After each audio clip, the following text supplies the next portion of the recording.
Hello, everybody, and welcome to episode 64 of Technically Trek, the OG Technically Trek. I am your host, Dave Prime, and over yonder there is Captain Katie from across the pond. How's it going, my dear? I'm okay. I'm okay. It's been a week. Um, Mm, but I survived it and I'm alive. How are you, my darling?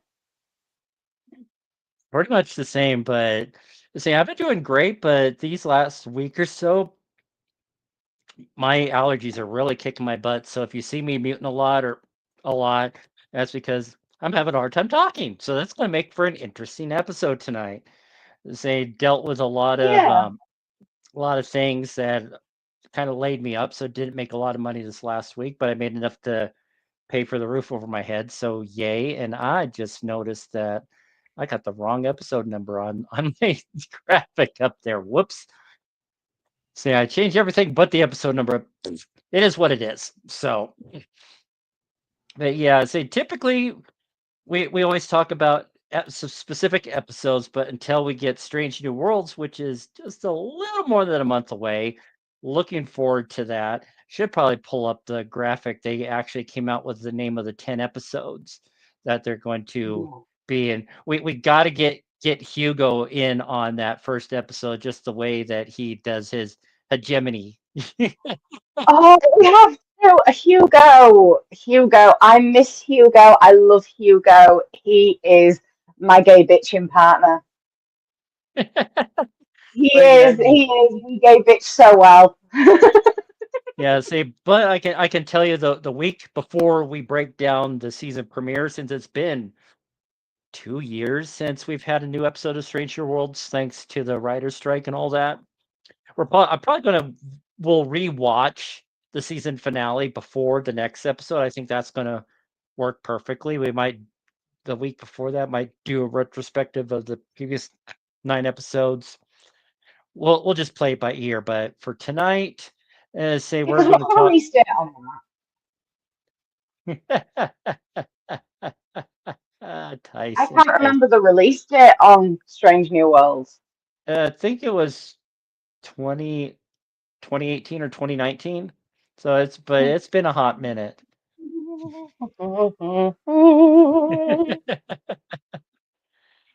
But yeah, saying we were going to talk about specific characters. Last week we talked about Catherine Janeway.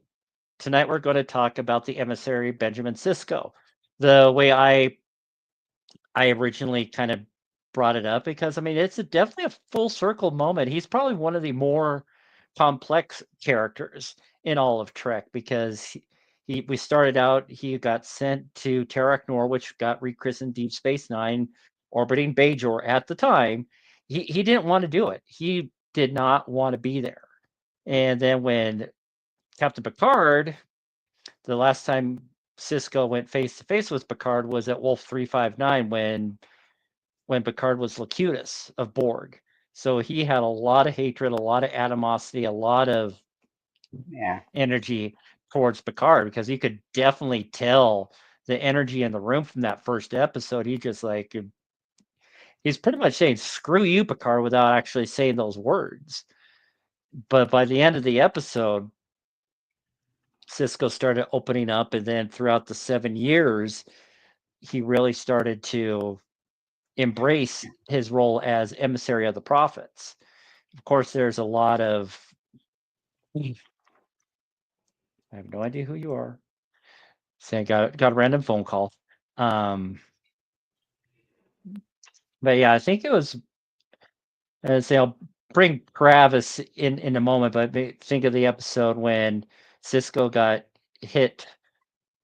It was the first episode when they got the movie uniforms, and Cisco's button was in the completely wrong spot because it wasn't the right uniform for him. But yeah, for the here and now, I'm going to bring our two of our guests, Tyson and Travis. How's it going, guys? Oh, hanging in Uh, there. Just really good. quick, so everybody knows I'm expecting a very important phone call. So if I have to, if you see me drop all of a sudden, that's why. Okay, well, just mute your mic, turn the camera off, so you still have your slot, but it's all good. Or or You just would get into. do it so we can try and read your lips and see what you're talking about. Well, The I'm episode going you're to be referring to, Dave, is Rapture. Thank you. I I'm think going to be that's. Go ahead, Tyson. sorry. I was going to say I'm going to be picking up my new home in a couple of weeks, so I got to Oh, drive up and get it. that's right. You're getting a mobile home, right? Motorhome, yeah. Motorhome. Oh, Yeah, talk So about downsizing. it's going to be was purchased for me. Um, really gracious to people out there, Bob and Phyllis, who are the owners of the aforementioned All Day Radio. It no longer exists, but yeah, they bought a motorhome and they're going to be bringing it down. And I got to go up and get it. But they have a cement paddock where it goes, and it has all the hookups and everything. There was a motorhome there previously. Um, and so I'm going to be moving. I'm going to be moving about 4 or 5 miles down the road. So I'll still be here in Ramona. Um, but in a couple of months, you may see a very different background. Well, mm. hopefully we'll start with Dangerous Thoughts by the time that rolls around. Because last I heard, it sounds like we're getting close for, I guess, since it's been such a long hiatus, season 2 for DT. Fingers crossed. I hope. I was supposed to hear from Manu this weekend. I didn't. So I know he's been very, very busy. He has a bunch. Not only is he, an actor who still, needs to work and put food on the table, but he's also a musician and singer, and he's got that going on. And then finally is Dangerous Thoughts, not just the show, but the actual channel, which is another big thing. And they've heavily invested something on the order of thousands and thousands. I think Manu put it at like $40,000. Sounds about right. So yeah, we were supposed to get together and talk about it this weekend, but I know he's been super busy. I'm not going to try to call him and be like, "Hey, WTF? I thought we were," I'm going to wait. He'll reach out when he's ready. And Yeah. oh yeah, Click Tight. Click Tight is amazing. Check them out. Buy their CD. I get $1 for every. No, I don't get anything. I wish. I'd promote them a lot harder if I did. Yeah, But saying no, that we're talking about I had a Benjamin counsellor every Sisko, time I promoted ClickTight. I really would be very right? wealthy. And I've downloaded it. I love it. Benjamin Sisko, a lot of firsts in Star Trek, and I really love, the first, right? The first interracial kiss, the first female captain, and here we had the first captain of color. well, And but he was a captain of color before the female captain. But I almost forgot to yeah, just do my little quick well, plug for oh yeah, W Energy. You get all the kick without the crash. And saying it's got a lot of new flavors coming out, so I'm looking forward to when I get the extra money to be able to try some of them, so I can try more flavors. But if you go to w.gg and use the code TechTrek, TEKTREK, you get 10% off your order. And the 30 serving jugs, they run about $40, so you get $4 off that, and it breaks down. It's a lot cheaper than getting. I mean, if you're just doing one a day, you got a month's worth of energy drinks, and they got a lot of cute tumblers. I think I like this one in particular. So I don't want to correct you, but I think Janeway was first. And I'm only Oh, saying say, that because Benjamin Sisko was a commander before he was a captain. And I oh don't think he well, got his rank until after Voyager. okay. I'll mere technicality, but he was the first leading character of color for Star Yes, Trek. absolutely correct. Correct. But he was a commander before he was a Yeah. captain. And I think Janeway was captain first. But all Yes. that said, first But captain of color, timeline. first female captain, for so many first, and I love that.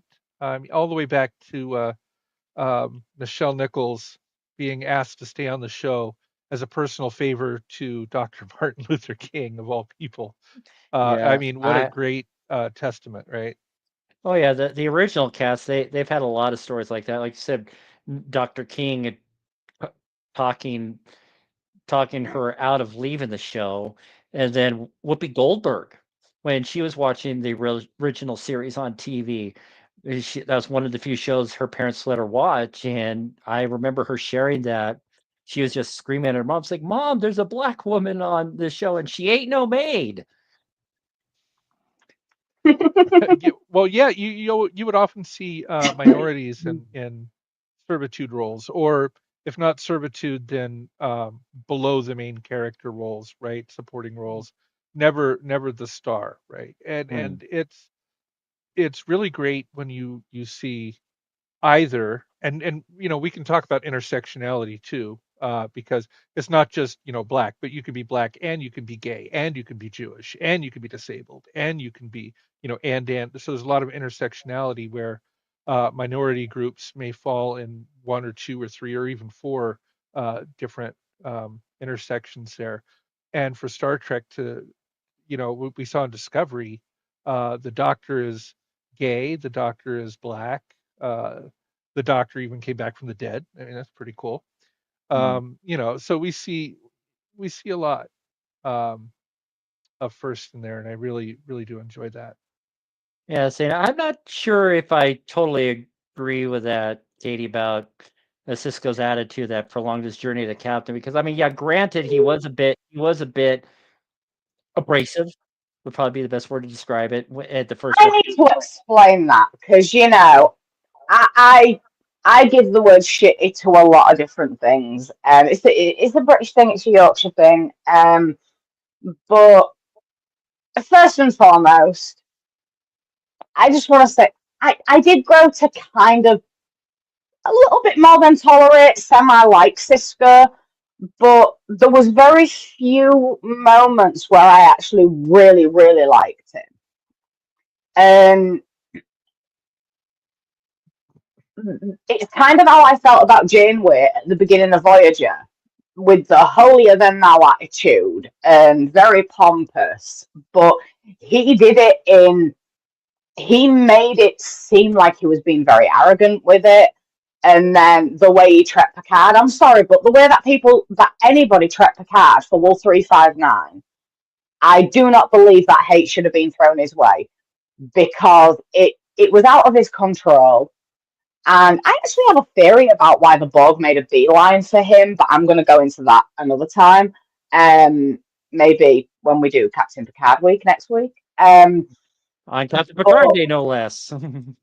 Yeah, but there was a lot of times watching DS9 where I struggled to watch it because of Sisko.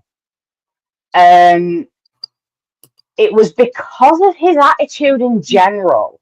A lot of the time, he came across as very pompous and self-righteous, and also very close-minded. Like in a lot of ways, he was very open-minded about a lot of things, but in other ways, he was very close-minded. And I mean, all of the captains, I've done really deep dive psychological profiles on, and he had the least character development in throughout the entire series. It was only towards the very end of DS9 that he fully opened himself up and started to accept things. Really, along the way there was acceptance, but there was still that kind of that wall up with him for a lot of things, especially with the prophet thing, the emissary thing. In a way, I kind of get that, but so much was proven to him and brought forward to him. And one minute it was like, absolutely not, I'm not interested. And then he kind of it seemed like he was softening to it. But then he just backtracked again. And it was very backwards and forwards. And it wasn't until the very end that you actually saw him fully start to accept things. And it was a very long journey for him to drop almost a facade that it was putting on. There was very few instances for me within all of the episodes combined of DS9 where he actually dropped his guard and allowed people to see the real him.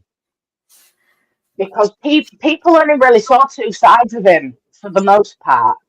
The dad and the pompous commander / captain. But there was little, don't get me wrong, there was quite a lot of episodes, but only very short instances within these episodes a lot of the time, where he let his guard down and let people see the man that he is. I loved that Sisko. I mean, the episode with Q, where he punched Q in the face, that was I'm not Sisko. hard. Yeah, that was Sisko, He don't take no shit. He's forthright. He don't give a damn. He was looking out for his own, But as a man, not as a dad, not as a captain, that was him right there. And when I saw that episode, I'm like, oh, do you know what? I'm really starting to like this guy. But then he was back to just dad, commander / captain, and I'm just like, just let people see Moria. Because even with Picard, he was very guarded the whole time, but people still saw him through his captaincy. And whereas I didn't feel like we saw enough of that with Sisko. And because it was very fleeting a lot of the time. It was only like it was only in the later seasons that you really started to see him, but it was very few and far between still, although the gaps were coming closer together, and that's why I struggle to bond with Sisko like I have the others. Although there are certain episodes where I'm like, yes, you go for it. That is who I love, and I'm like really rooting for him. Like when he lied to the Romulans to get the cloaking device, that I absolutely adored him for that.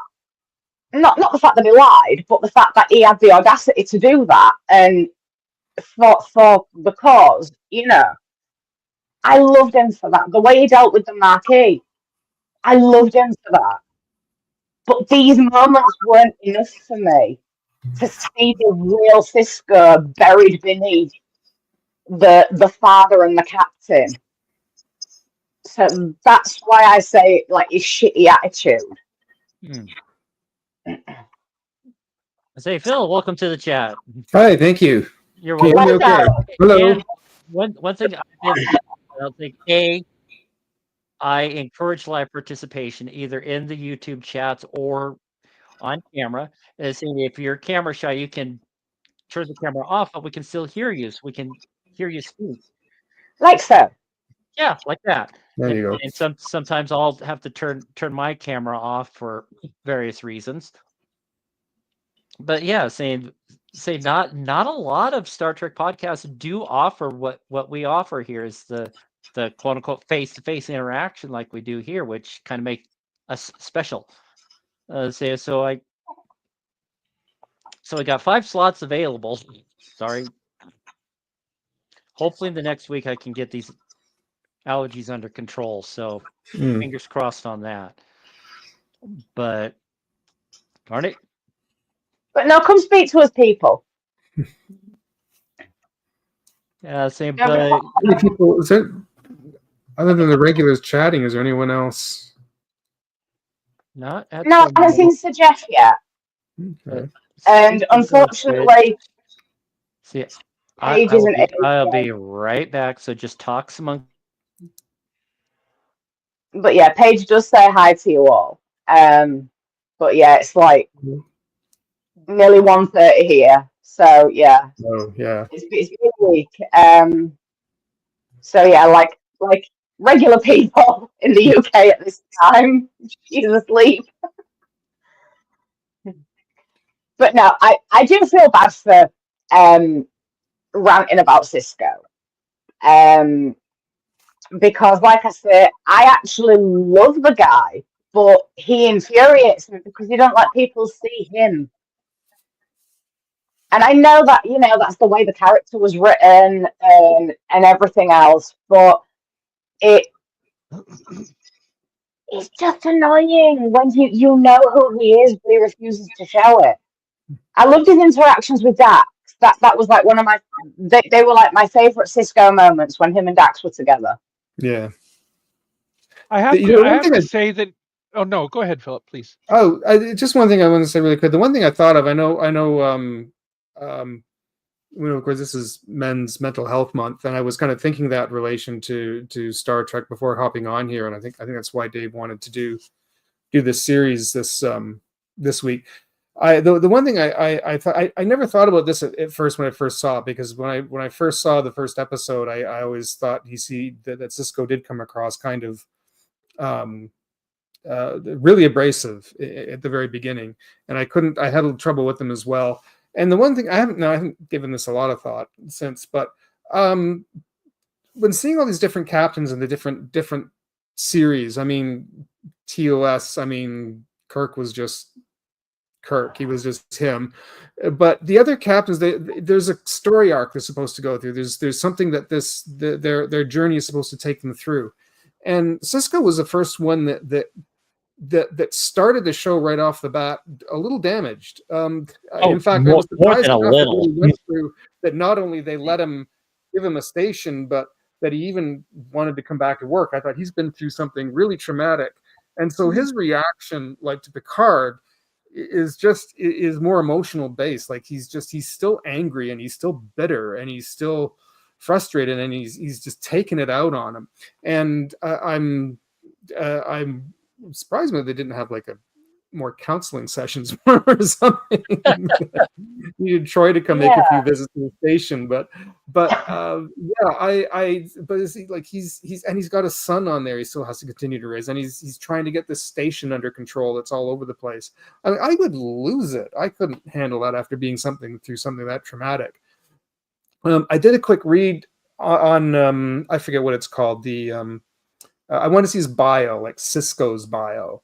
Man, he has, like, they gave him this long history. I don't even remember most of it, but he had been served on this ship and did this, and so he's been through like a lot of stages through his career and served on a lot of ships, and talked a bit about his friendship with Dax, and then hitting this moment, this boom where this thing happens and he loses his wife, and now he's sent to serve on the station. So he's somebody who's been through all this, and I said it's been a long time since I've seen what I saw, and I never did see the entire series, so I don't know if it ever comes back. I know there was apparently an episode where he come back and apologized to Picard later on. I believe I don't think he actually apologized, but after his experience in talking with the prophets, he kind of turned his shields off and was essentially just like, you remember when I asked you earlier to assign me somewhere else? Forget about it. Mm-hmm. But Picard, of course, was like, "Are you sure? You seem pretty adamant." But right. they warmed up, but I don't think there was ever, "I'm sorry for treating you like an asshole." Oh, okay, all right. I knew there was a second meeting between the two where he had to kind of at the end of the premiere. Oh, okay. So go ahead. Yep. I think Sisko comes across very authoritarian type, really, really hard. And again, it could be, his experience and everything, where I think Jean-Luc did to a point, he was, if you remember in Encounter at Farpoint, I mean, he practically dressed down Will Riker in their very first meeting. And he softened over time. I think Sisko the same way, quite hard ass, softened over time.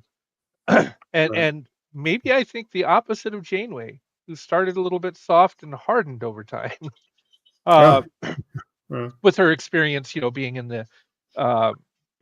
the Delta Quadrant, and maybe starting off as a regular Starfleet captain, and then realizing that as far away from Starfleet as they were, and the tendency, we saw this in Equinox 1 and 2, the tendency to start losing your identity as Starfleet and start doing things loosey-goosey, where she had to make a decision and say, we gotta keep tight control. We can't just start loosening and letting little things go.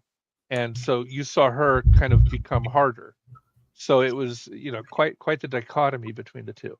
But yeah, Sisko softened over time, but he really did start off as kind of a badass, a dictator of the station, and then was a little softer later. So I understand where Katie's coming from. Like, if you watch the first few episodes, he really is kind of a hard nose at first. Abrasive is, like I said, that's the Yeah. best word I can describe him in those early episodes. But saying, I think at the In the Hands of the Prophets, I think that's the name of the season 1 finale, when we get introduced to Lynn. Oh, let's see, Louise Fletcher, bless her heart, she did a phenomenal job with that character. Just instantly just gives a bad vibe. And I think, like Sisko saying, I am not the enemy nor the devil. And that's I why I can't think, stand Tywin. yeah, Vedic win back then, but Well, yeah. Oh, God, Vedic win. Oh, they got the perfect actress to play such a bitch. oh, absolutely. She was amazing playing that role. I mean, so was, what's his name, who played? Ducat, Yeah, thank you. Mark Alamo. Yeah, He always I mean, did a good job playing villains, but I'm just wondering when both these actors, when they first signed on to the role, if they knew where they would be going by the finale, because they both Wynn and Ducat had what was coming to him at the end, and Sisko's right there in the forefront. I have a technically question for Technically Trek. I know you have this, and you have Picard next week. In one of the future episodes, can we do like a Jeffrey Combs episode? Because my God, that's an idea. Like, I would love to have a Jeffrey Combs. Boy, we could take 2 hours and just talk. I know we don't have that kind of time, but I love that guy. yes, He's probably one of the most, darn it, versatile actors in all of Trek, in my opinion. Mm-hmm. Because, of course, Wayun and Brunt and Agamus and Shran and I mean, that one-off character that wanted to hired Quark to make a sexy holodeck or a holosuite program using Kira's parameters. He also played Tryon on Enterprise as well, the episode Acquisition. Oh yeah, he played another Ferengi in that episode as well. Yeah, he was. Yeah, I would love to do an episode on him. And then the other one, who only ever played one role, but it was still my favorite role on DS9, Garrick. Oh yeah. The actor himself, and I've seen a lot of him as an actor talking about the role of Garrick. Is just what a beautiful man. What a beautiful man. And he's just so sweet. And I loved him as Garrick, because you never knew if he was a good guy or a bad guy. Oh yeah. He was kind of both sides of the fence, right? And very mysterious, ambiguous. Yes. Maybe we can try and get and him his on the friendship show. with Bashir. I can never say the name right. Still alive, right? Julian. Yeah. Is he okay? Yeah, because I mean, he just did Garrick in Lower Deck, so. And we don't learn until many seasons later that his first name is Elam Garrick. But still, I love the Garrick character and would love to deep dive into him. So if we could do like a Jeffrey Combs and who played Garrick, the actor? Andrew Robinson. Andrew Robinson, yes. If we could do a Jeffrey Combs and Andrew Robinson show, I'll bring the lube. It's like that. You see, that is another Cisco moment to do with Garrick that I absolutely love. When Bashir is going on about Garrick and he's getting really, really paranoid, and he goes to Cisco and he says, "Oh, he invited me to his shop and he says to meet at this time." And then Cisco's just like, "I think that you could do with a new suit," or something like that. I can't remember his exact words, but but Cisco Bashir, got it immediately, and he was just like, "Go get a new suit. Yeah, you need to do this." And I'm just like, "Yes." And I love that interaction with Cisco and Bashir. And like everything to do with Garrick, because Garrick always makes me smile. Oh, does. Garrick and Yeah. anybody, whether he's talking to Ducat, because that was hilarious watching those two. Of course, his relationship with the Doctor. But even when he's talking to Benjamin Sisko, right? The way it's when he messes with Worf. I mean, it's all good. It's all gold. Right, he's one Yeah. of those John Delancey characters where you just got to love John Delancey, right? I mean, he's great in everything he does. Garrick was right up there as one of my favorite. Just great little character. side note, talk about Delancey. He's a granddad now.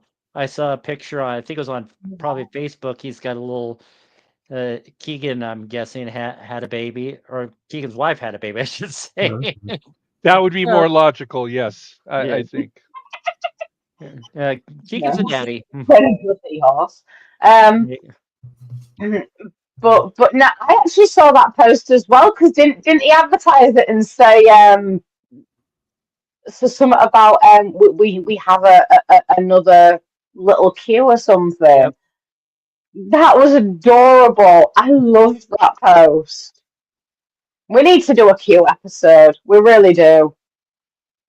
Like a Q like this. We just talk about all Q episodes, not just a specific Q Yeah. episode.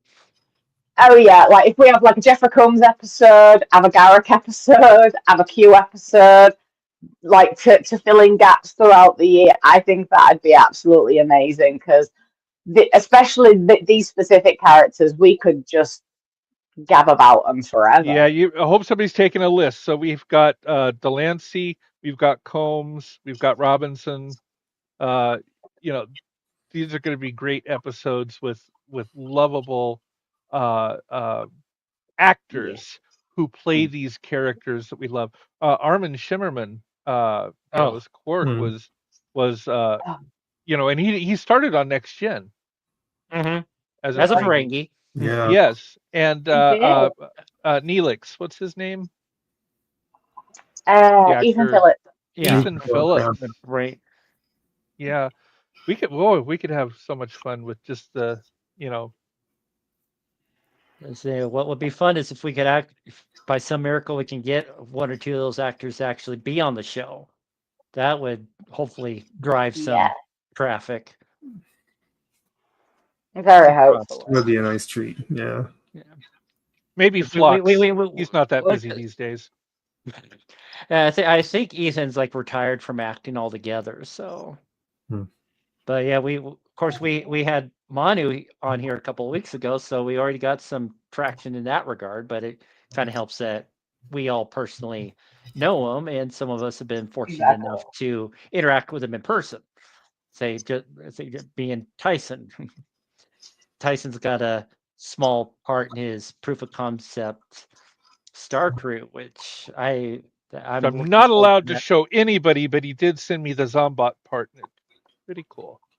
Yeah, and I've got to see a lot of the behind the scenes stuff, and it's different. It's definitely nowhere close to Icheb, but it looks good. I'm looking forward to seeing the final product. I mean, he plays kind of a retard / serious hero, but I'm not going to give away the script, but there's duplicates. So they're playing each actor is playing, their character and then a duplicate of their character. And in one of Manu's duplicates, he's kind of a dingbat. So I'm not gonna. This is recorded for posterity, so we love you, Manu. we absolutely love you. Really great, and I can't wait for it to actually come out, and getting to be at the studio, watching it being filmed, seeing some of the scenes. Like I know what's coming, and I can't say anything, and it's like kills me to when you have to keep a secret for 2 or 3 years, and you're like, oh, I just got to tell somebody, but you can't because the storyline. I can tell you all about behind the scenes and how they do certain things, but I can't ruin the story. That's the thing I can't talk about. I understand. I really do. I'm the same with my book. I want to tell the world about it because I'm so excited about it, but I know that I can't. I had to sign an NDA, and it wasn't even Donald Trump, but it. You know, I love but you, Tyson. but well, and then I got IMDb credit for it. So I mean, I mean, if you look me up on IMDb, it says The Dead City, but that's the only thing. I need more acting gigs so I can build that out, right? Oh, definitely. Just while.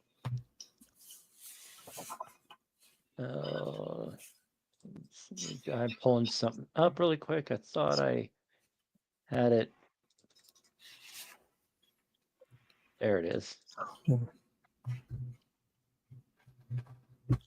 But yeah, you kind of hit it on the head because I do want to, and we've already talked about Garrick a little bit, but the big episode in the Pale Moonlight, where it's essentially a fourth wall breaking episode where Sisko just talks out what happened over the past few days, trying to trick the Romulans into the Dominion War. Of course, it's got the famous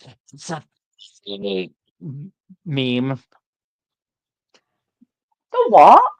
It's a fake meme from the Romulan. When they created the fake holographic interaction between the Dominion, the Cardassians, and the Vord and all that, planning on attacking Yeah.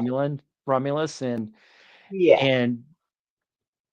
Sisko's assured that it'll pass the muster. Excuse me.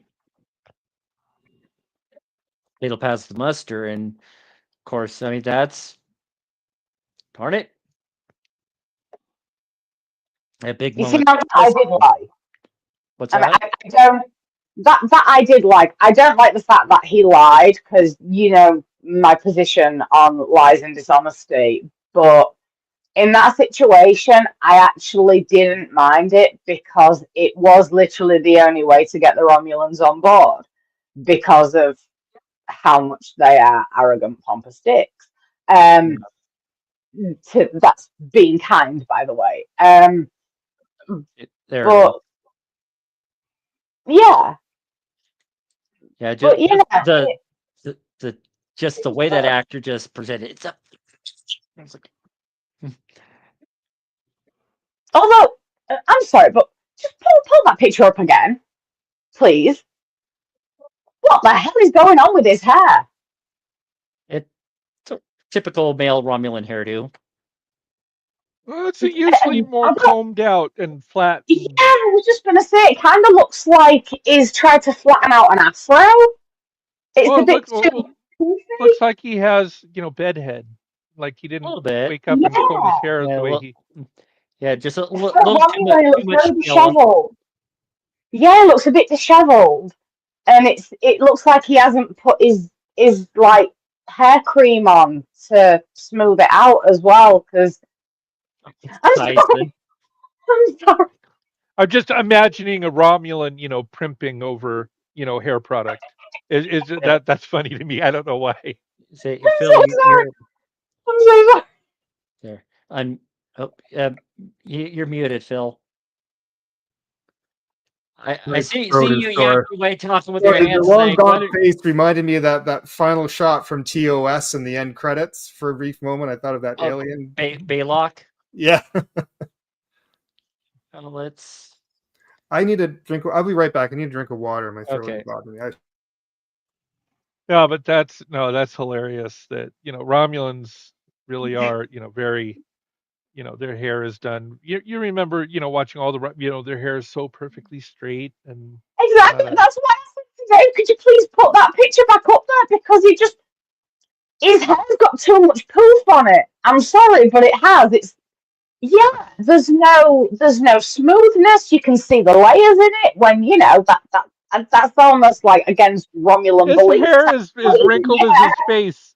No, yeah. So well, yeah. If you look closer, the front half looks like the gel's overdone, but there's a lot of poof Yeah. in the back. So yeah, I'd say someone didn't quite. Yeah, it's a little sticky up in places as well, and it's like just down here you can see that it's all shiny, and just that little strip near the ears is all shiny and prim and proper. The rest of it is just chaos.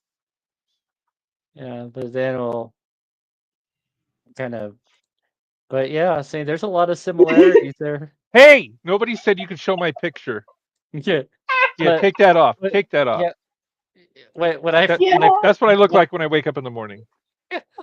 but no, I'm not that old, but when I first saw that in the end credits, it creeped me the fuck out. Oh yeah, is that the Corbinite maneuver? Is that the Yes. alien from Well, it's the puppet bit that the Baylock puppet? used. Yeah. Yeah. And then of course they revisited it in Lower Decks, and they say, "Oh, I've Yes. seen this before. This is fake." It's like, it's actually a real person. It's a real living being. And he's like, "F you! I'm not giving you shit." And You gotta love Lower Decks. oh yeah, That's another one that just, oh god, it reminds me a little bit of Rick and Morty. Mm. The style. It's the same creator. Oh, it is. Yeah. Oh, I didn't know that. Well, okay, that's why it reminds me of. Welcome, Jim. Yeah, I'd say the animation style's even very similar. Yeah, we But, have a question. I don't recognise your name, Jim. My apologies if you have been in before. oh, But yeah, do you welcome, remember Jim. the episode when Sisko was confessing his treachery about Yeah. boosting the Romulans into the war? Yeah, in the pale moonlight. That's what we're kind Yeah. of touching base on, because Yeah. Cisco's monologue with his personal log just said, I lied, I cheated. But I mean, he was just getting really, really deep into it. I mean, he was cutting corners. He was throwing Starfleet principles out the window. But his dialogue with his personal logs is that people are dying out there, and he's trying to prevent more deaths by tricking the Romulans into the war, because I mean they are a duplicitous, secretive race. Right. And Yeah. well, we've also seen in Enterprise where, you know, Jonathan Archer is trying to save the planet. He's trying to, he has to get to, what are those aliens that wanted to kill The Xindi. the Xindi? And he ended up stealing a warp core from a perfectly innocent ship. I mean, I was taken aback. I'm like, you just don't do that. Like No. that was awful for me to watch this. And I think in the same vein, where Sisko had to deceive the Romulans to get what he wanted, it just seemed awfully un-Starfleet. But in wartime, people do what they have to do to prevail. I mean, is it worse to tell a lie and save billions of lives, or is it better to stick to your principles and let the billions die? I mean, that's kind of a hard moral. That's the only reason why I'm like okay about Sisko's deception, because it was like a life or death situation, really, and it was like a needs must, and it's the Romulans. Come on. Yeah. But I mean he forced Quark into like working to get the bribe, because I mean that alien that was working on the holo program almost got himself killed because he just got into a brawl, got drunk and started to flirt with one of the Dabo girls, and just all hell broke loose in the bar. And so Quark was able to strong arm Sisko into getting what he wanted to give what Sisko wanted.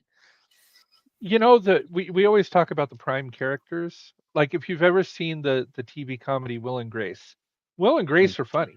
Don't get me Yeah. wrong, but really it's Karen and Jack And that are Jack. absolutely hilarious. I mean, it should have been called Karen and Jack. Yeah. Like that, Yeah. they are the ones you really watch it for, right? So Mhm. DS9, yes, he's a prime character, but I think, you know, Quark and Odo and some of the supporting cast are almost more interesting to watch than the bridge crew, Yeah. right? You know, it's like they're almost more entertaining. You want to see what they're up to. And another secondary character that was really big, Nog. Oh, Yes. I love that little dude. And just Yes. the way that Sisko was able to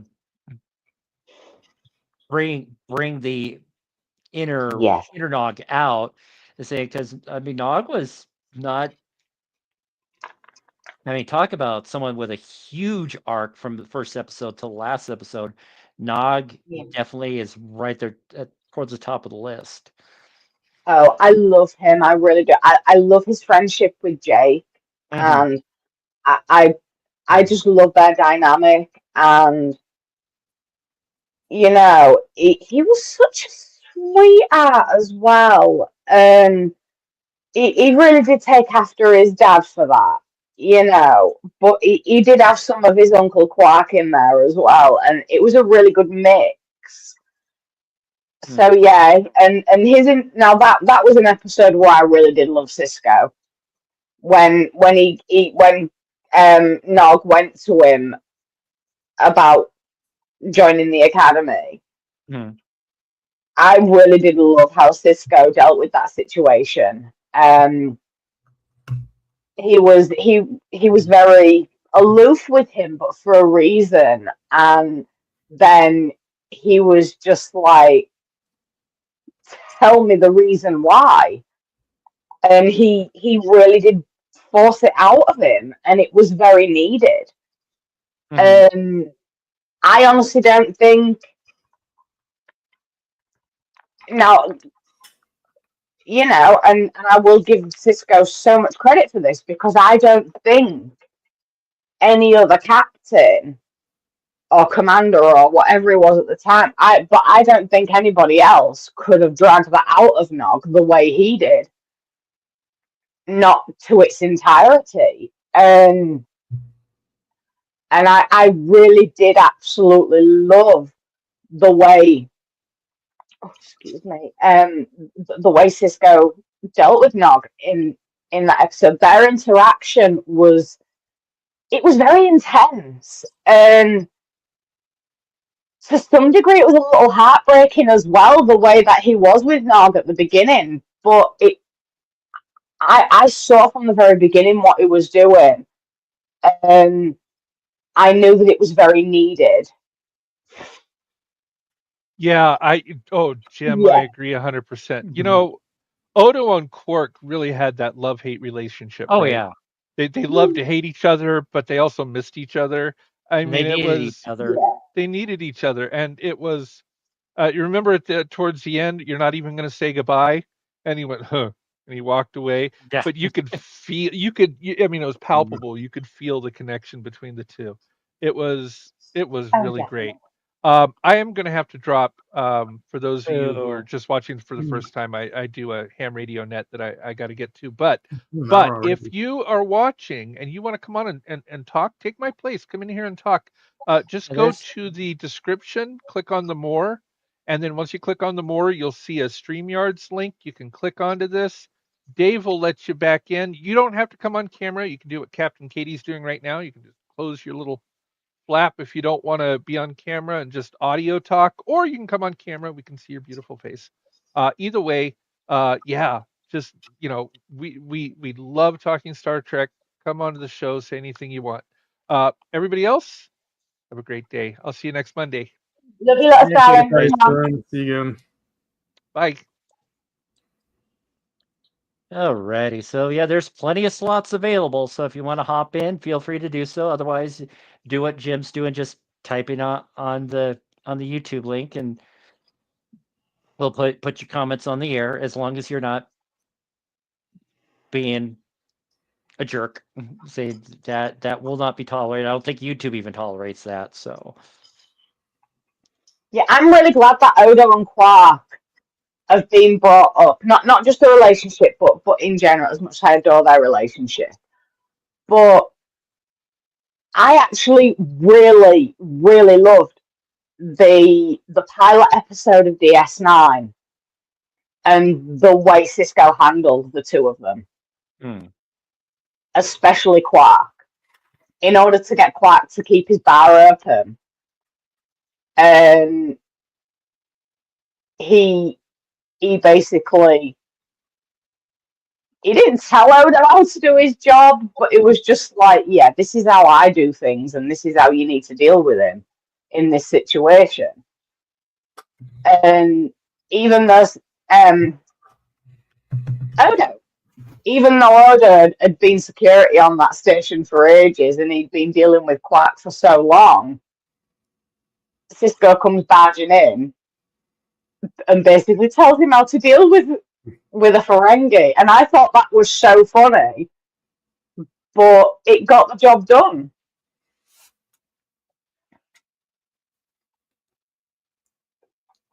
What are your thoughts on that, Travis and Philip?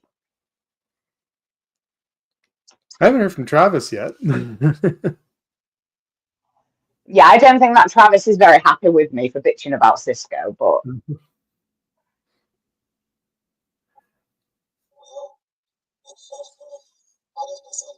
oh, darling, we can't hear you, and you sound very computerized, very in the distance, like a whisper. Like a tin can.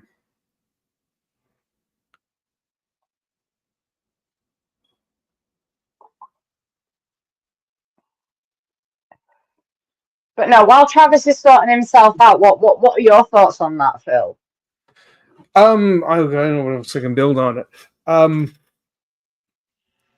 It's hard for me to make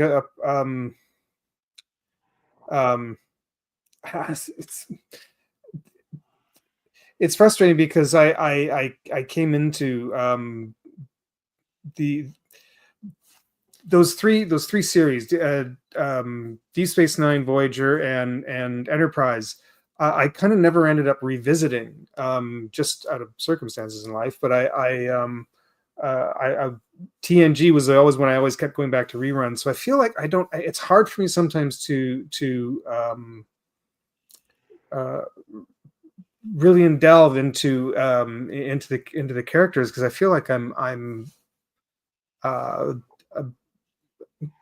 what's the right word for it? While I appreciated them, I should have probably watched them more back when I had the time years ago, and I never did for whatever reasons. I never did. But I feel like I don't. I'm sort of I don't fully know the depth of these characters as much as I feel like I should and want to expound on it. So it's just only been revisiting through coming here to Technically Trek and starting to tune into some of these episodes again and really appreciating them again. I'm starting to kind of relearn these characters again. But and that's all good. I think, like I say, Jim brought up an interesting point, just how Odo was able to get a pass for the things he did working for the Cardassians during the occupation. I think it's just that he was just, I guess, the age old. He was just following orders. But it is an interesting point, especially the dynamic between Odo and Kira, especially when Kira figured out some of the things that when the two of them figured out things that they did during the occupation. But it is a very interesting point. That might be another. But wasn't Odo like on the side, kind of helping the Bajorans a little bit? I'm sure. I mean, like I say, I'm kind of on the same. Well, not as unfamiliar as Phil, but I haven't watched DS9 for years, just the episodes for technically Trek, really. But I'm sure I remember somewhere that it was stated along the way, or at least alluded to, that regardless of the fact that Odo was working for the Cardassians, he was helping the Bajorans, like, on the side, on the DL a little bit. Yeah, saying I think the way Odo put it, that he's not working for the Bajorans or the Cardassians, he's working for justice. So whatever that path may lead, that's what he was focused on.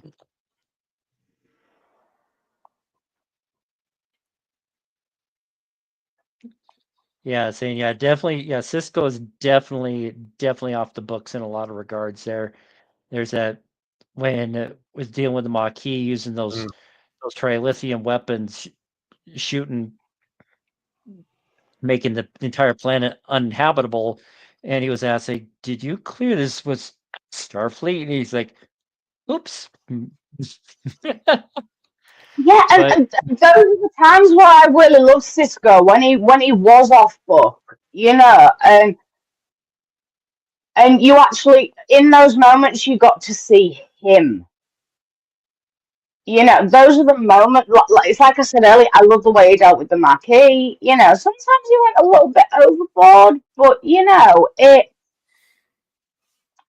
it worked for him because you actually saw him properly.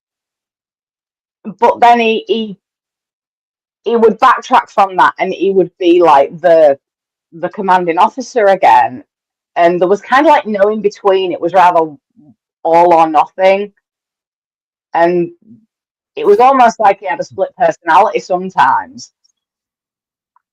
And I think that's why I failed to bond with Sisko as well as the other captains. Well, yes, I adored that.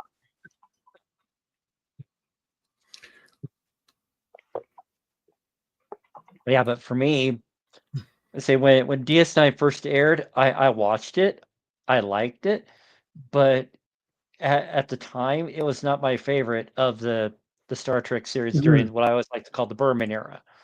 And saying I was diehard Next Generation, then Voyager. I had a hard time as well. DS9. Actually, both Deep Space Nine and Voyager, both so many episodes in, I was having a hard time continuing. But now revisiting them later, I'm really appreciating episodes a lot more. I feel like out of all the series, Deep Space Nine feels like it had the most interesting character dynamics coming Absolutely. into it. Probably, but yeah, like you, Dave, it didn't click with me right away. Maybe I think my expectations were off when it started. There was a big deal because this was the first time they were doing a Star Trek spin-off. And it was a big deal to do with that. That wasn't going to be on a starship. It wasn't the Enterprise. This was like a whole different part of the galaxy, and it was going to be all these characters on this station butting heads, and this was their issues on this. And I guess at the time it wasn't. And I watched a good the first two seasons. I know I watched the first two seasons, and after that there was a lot of shit going on in my life, and it wasn't making me come back to it right away. But I sort of wish I had. But going back and visiting, there's some really good episodes in there that just and really good character dynamics going on in that series. But same with Voyager too. I didn't. There was. Yeah, I should have gone back much more than when I had the chance.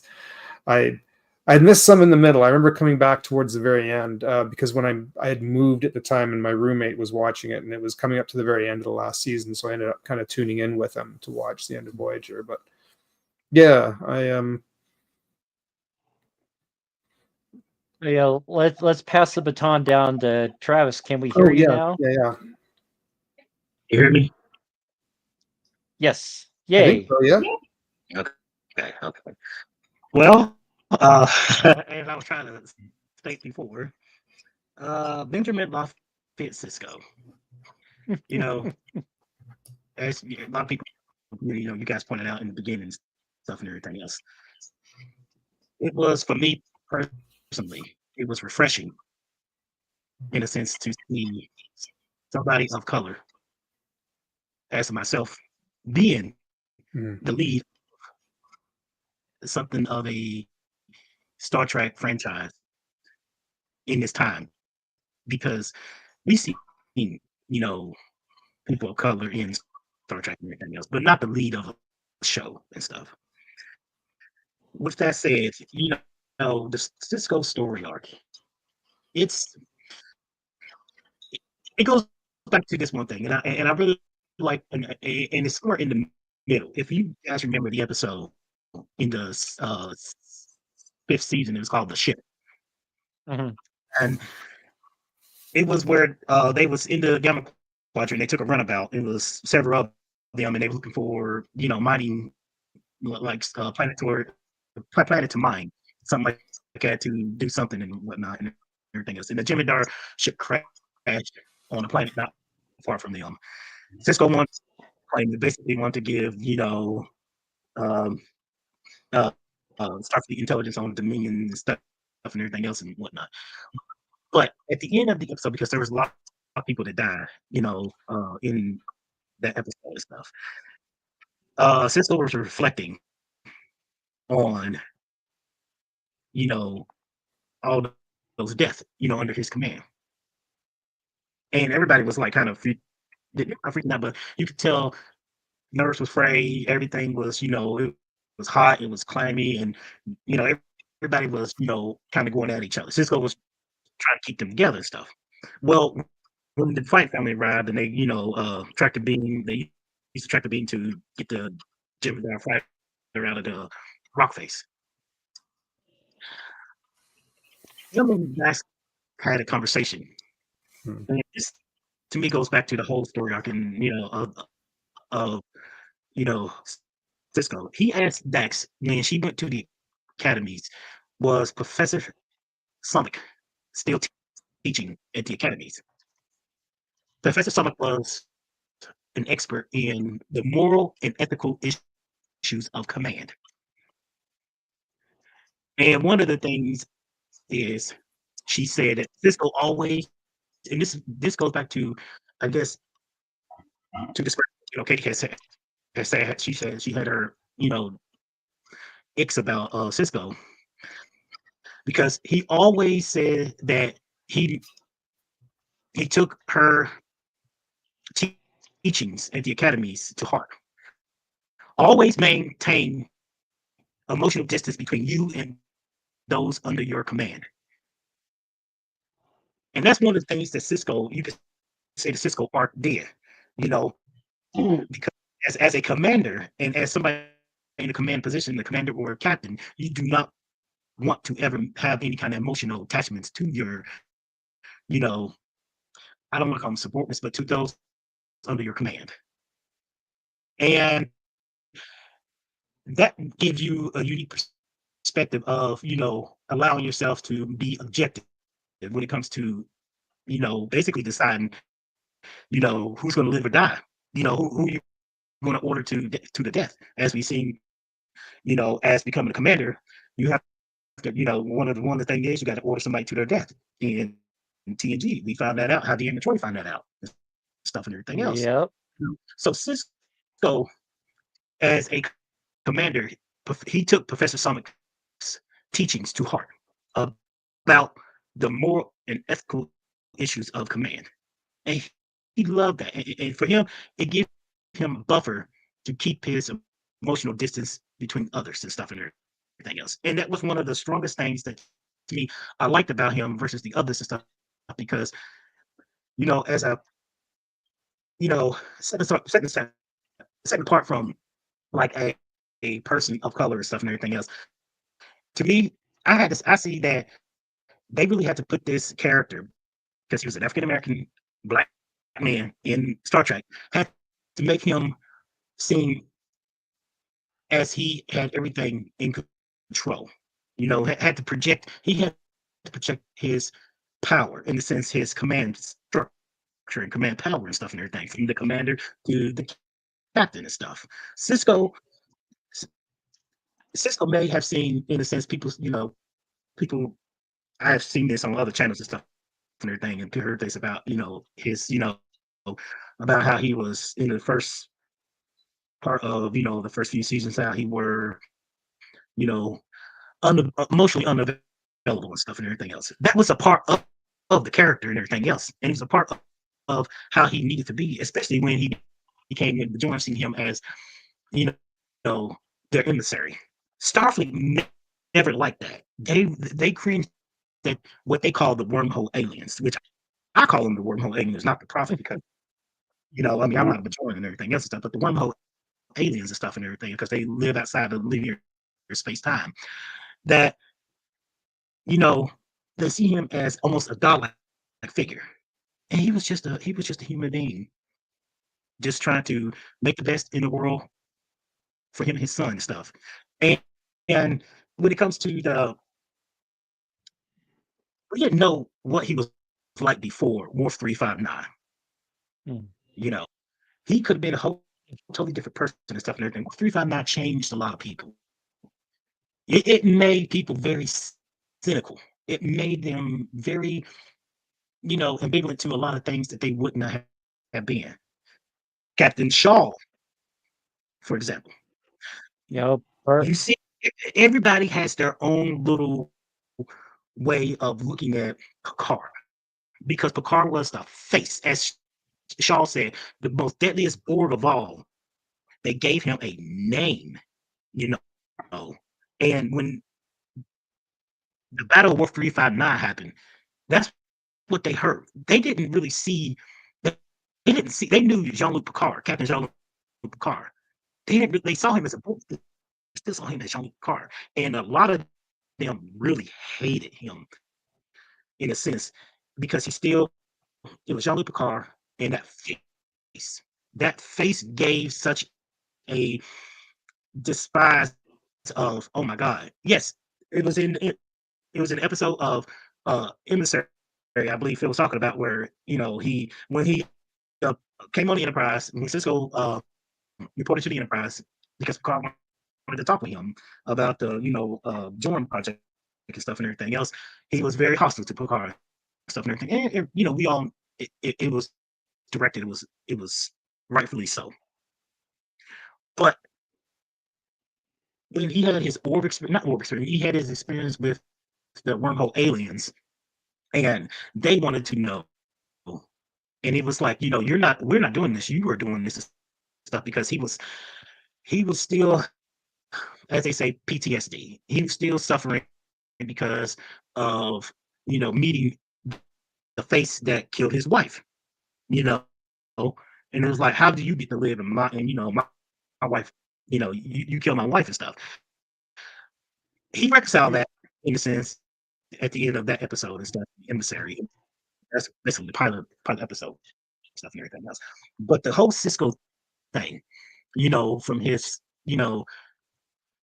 story arc, from Emissary to What We Leave Behind, which is the last episode stuff, it showed such in a sense, for me, it showed a man in Starfleet who was excited, as kind of his backstory, was excited to, you know, experience, the model of, explore, space and everything else, and do everything. But then things took a turn for him after the death of his wife and stuff.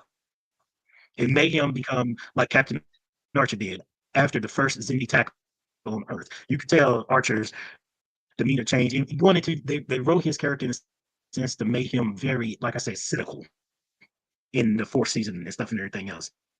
And I like that, because it gave them, to me, it gave such a character, a good kick in the complacency of, this universe, this galaxy, this universe is not so friendly.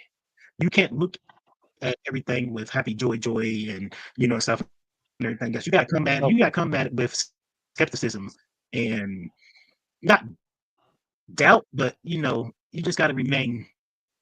You just got to remain vigilant. You know. Well, thank you for getting Ren and Stippy in my head there, Travis. Happy, happy, joy, joy, happy, joy, joy. That's just my take about how my Sisko and stuff like that. Because one thing too I like to say is when they went back in time when the episode Trials and Tribulations, when they went back in time to the troubles with Tribbles to meet Kirk and stuff, even Sisko said to Dax, I really wanted to meet Kirk. Kirk was one of his, I guess heroes growing up. I was like, it's here, me too, and everything else. But he understood, that for their situation, they had to stay on focus for their mission and stuff and everything else. And he was a little. You can see he was a little starstruck too when he got to meet Kirk. But they played it out. I like that. But say just appreciate that, Travis is saying some of the talk in the chat earlier talking about. I believe it was Katie mentioned she left the Star Trek group because of the hateful comments against Sisko and Burnham because they were persons of color. And I distinctly remember when Tim Russ was cast as Tuvok, they say there's just this big old uproar. They got Black Vulcan. What the what? And they're saying because technically, I think he was the first dark-skinned Vulcan we've ever had, and people are just freaking out about that. But this is mid 90s before we've had live chats like this. But you gotta understand, people have their preconceived notions of what so-called things are supposed to be like and everything. They changed the whole narrative of what a character or species in Star Trek and everything. It threw fans for a loop, and some of them fans, I hate to use this word, but they feel the whole woke thing, even though it was a term at the time. They felt the whole thing about oh wow, because I knew, I did know that Avery Brooks, in a sense, his character got some pushback because the studio stuff like that. He was a black man. Then as she said, Tim Russ about Tuvok and everything else. And but the other half sorry, there was another half to the story because I personally I was 94, so I was 19, going on 19 at that point, and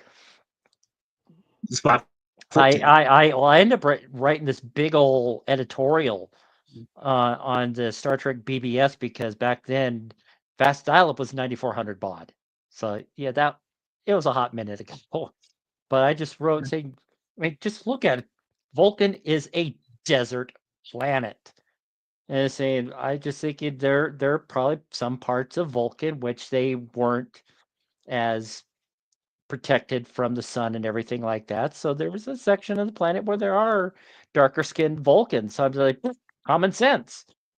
And also, too, real quick, too, when y'all talk about the Romulans, there are two sets of Romulans. There are the Northerners and the Southerners. The Northerners is the one guy that you put up on screen. He's a Northerner, I believe. I believe he's a Northerner. The other ones like Vulcans with their ears. They don't have the ridges on their foreheads. So those are two different types of not Vulcan, but Romulans and stuff. And also here's a little fun fact because y'all mentioned about Wolf 359. There is such a real Wolf 359. To everybody, there's a real Wolf 359. It's a red dwarf. It's a red dwarf star located in the constellation Leo. It's about 7.86 light years, which is about 2.41 parsecs from Earth.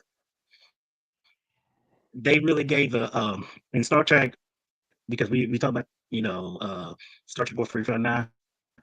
that took place literally. That's where the writers and stuff and everything really took place of the real Battle War 359. I just want to throw that little fun fact out.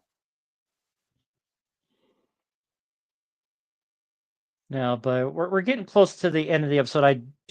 I hate to cut it short. I do want to end it a few minutes early because again, the owner of the buildings in the house, and I want to make sure that if I am going to an AA meeting this evening or need to stay put and deal with house business stuff, I'm not sure what the plan is and all that. But I say kudos to Jim having an autistic son. Say someone from the DT family here has an autistic daughter. I want to say she's 13 now, but she's after several years of dealing with stuff. Don't want to go into too much detail. She's getting the care and support that she needs, and but yeah, and she's actually thriving right now. So yay on that. Good. Say yeah, glad that you're here, Jim. Saying we do this every Monday at 6:00, and saying depending on the topic, I might skip the AA meeting altogether. But not knowing what's going on tonight, saying just sort of thing. But yeah, if you notice, I was able to update the background graphic to the right episode number. There you go. I was able to get that taken care of early on. But you see, I'm actually liking these deep dive character Yeah. discussions and stuff. So I'm saying so for next week, as we've kind of alluded to, based on the way the star dates work, June 16th is Captain Picard Day. So I figured what better than to talk about Picard for next week's discussion. So we got a lot to talk about with him from Next Generation all the way through the 3 seasons of Picard. Spoiler alert, he's now an android. He's got a golem body. And saying there's definitely a lot to dig in on him and stuff, and a lot of history. And I'm seeing you roll your eyes there, Phil. What's going on? I never liked that aspect to that. I didn't mind the Picard series, but that element just still bugs the hell out of me. Well, we'll definitely have to see. We'll definitely have to see. I was just going to say, fun fact I mentioned earlier, all the Starfleet captains I've done psychological profiles on. The first psychological profile I ever did on a Starfleet captain was Captain Picard when I was 15 years old. Oh, okay. I think that the only like big character thing that I did surprisingly was about Tuvok. So but now it's not a problem. So haven't seen any Asian Vulcans yet, so who knows what's going on with that. Unfortunately, I should mention I won't be able to be here next week. I've already been booked in for a shift on next Monday, and I can't get out of it. Yeah, I was a little pissed off that my boss had to do some juggling, and of all things, this next Monday I have to work. Of course. And I can't get out of it, so I'm sort of stuck. I'm a little bit, I'm a little bit ticked about that. Keep you in mind, Phil. The following Mondays I'm free, so. But well. Well, tell your boss that's the crazy British woman that is very much aggrieved. Yeah. So that's not what I want. But, see, talking about some of those other characters, it's a shot in the dark. I know I don't have a lot of viewers right now. I might just reach out to Andrew Robinson and see if he's willing to come in on a live discussion. I'll definitely have to get my cough under control by then, hopefully. But I just found out today that Costco has their Kirkland signature brand of Nasacort or whatever. 5 of those 30-day supply of the nasal sprays is $20.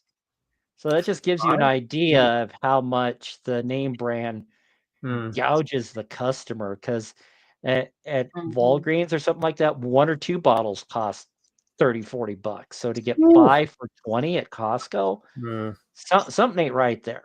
That definitely kind of grinds my gears a little bit, but Get it in abundance.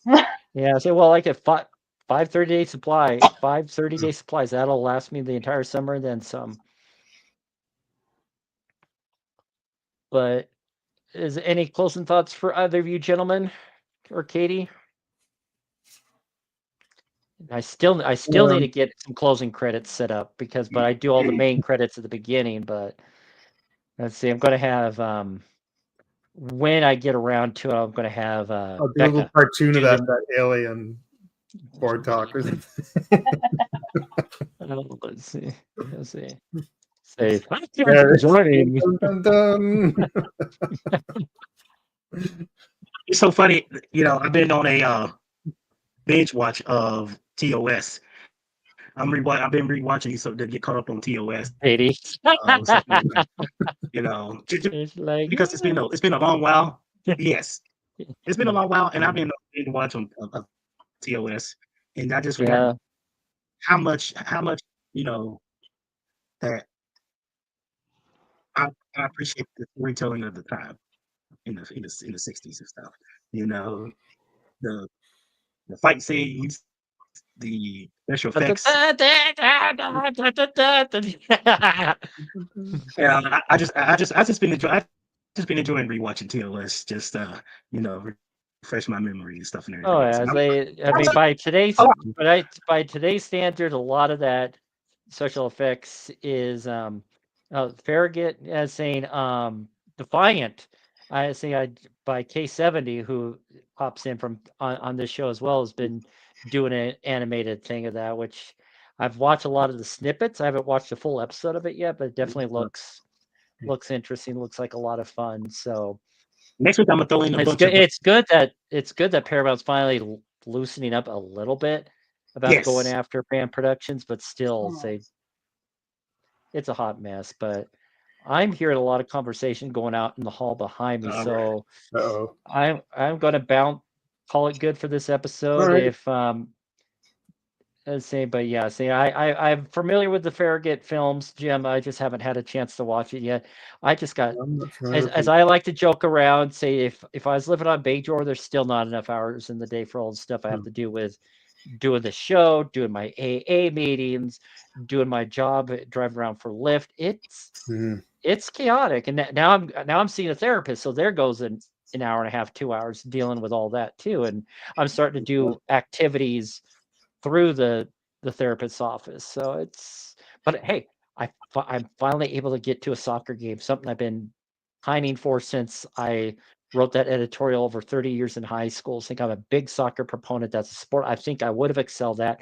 Never had the opportunity, but now I get to go to a soccer game, get to enjoy the soccer game and not have to take notes or anything like that. So fingers crossed that the Switchbacks win this weekend.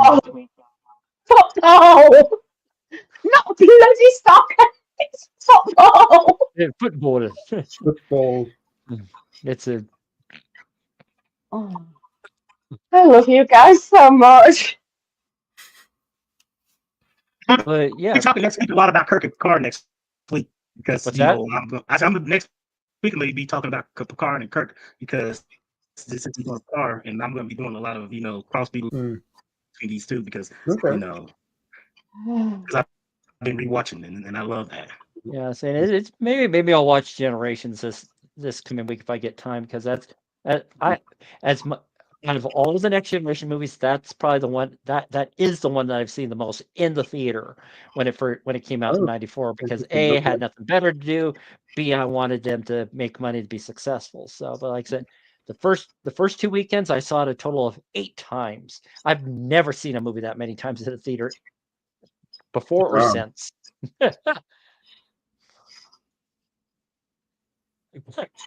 Katie.